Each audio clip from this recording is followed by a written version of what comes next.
Okay, അപ്പം ഞാൻ ഇന്ന് ഐ ഷാഡോ അപ്ലൈ ചെയ്യാൻ വേണ്ടി യൂസ് ചെയ്യുന്നത് ഹുദ ബ്യൂട്ടിയുടെ നോട്ടി ന്യൂഡ് എന്ന് പറയുന്ന ഈ ഒരു പാലറ്റാണ് കേട്ടോ. അപ്പോൾ ഞാൻ നിത്യയുടെ കയ്യിൽ തന്നെ കൊടുത്തു, ആൾക്ക് മുഖം കൂടി കാണാമല്ലോ എന്ന് വിചാരിച്ചിട്ട്.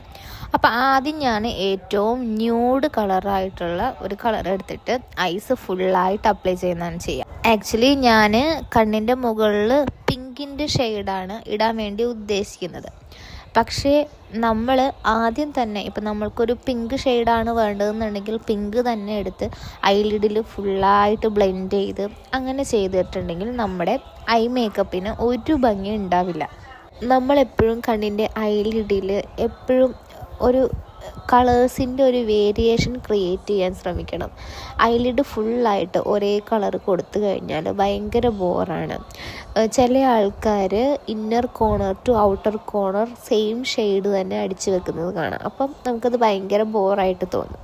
നമുക്ക് ഇന്നർ കോർണർ എപ്പോഴും ലൈറ്റായിട്ട് വേണം കൊടുക്കാൻ. ഔട്ടർ കോർണർ നമുക്ക് കുറച്ച് ഡാർക്കാക്കാം. ഇന്നർ കോർണർ ഡാർക്കാക്കുന്ന ടൈപ്പ് ഓഫ് ഐ മേക്കപ്പുകളും ഉണ്ട്.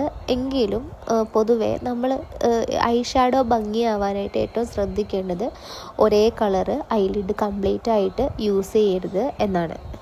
ഐ മേക്കപ്പിന് നമ്മൾ പൊതുവേ കുറച്ച് കൂടുതൽ ടൈം എടുക്കാറുണ്ട്. കാരണം ഐ ഷാഡോ അത്രയ്ക്ക് ബ്ലെൻഡ് ചെയ്താൽ മാത്രമേ നമുക്ക് ആ ഒരു ഐ മേക്കപ്പിൻ്റെ ഭംഗി നമുക്കൊരു ഫ്ലോലെസ് ഒക്കെ ആയിട്ട് കിട്ടത്തുള്ളൂ. അപ്പം നമ്മൾ കുറച്ചും കൂടി ടൈം എടുത്ത് അത് ബ്ലെൻഡ് ചെയ്ത് കൊടുക്കാം.